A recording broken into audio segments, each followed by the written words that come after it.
పవన్ కళ్యాణ్ అధికార దుర్వినియోగానికి పాల్పడ్డాడు.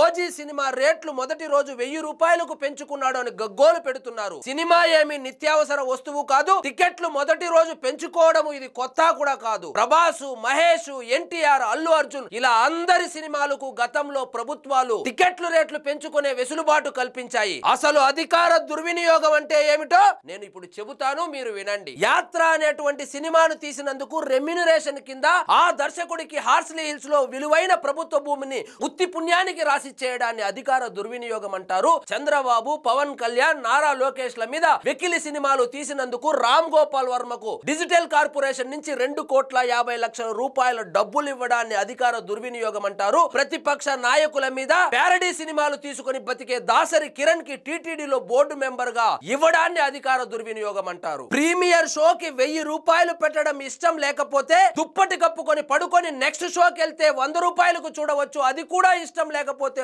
ఓటీటీలో చూడొచ్చు. అది కూడా ఇష్టం లేకపోతే ఫ్రీగా టీవీలో చూడవచ్చు. అంతేగాని పాయింట్ బ్లాంక్ లో గన్ను పెట్టి ఎవరిని ఇక్కడ సినిమాలు చూడమని చెప్పడం లేదు కదా.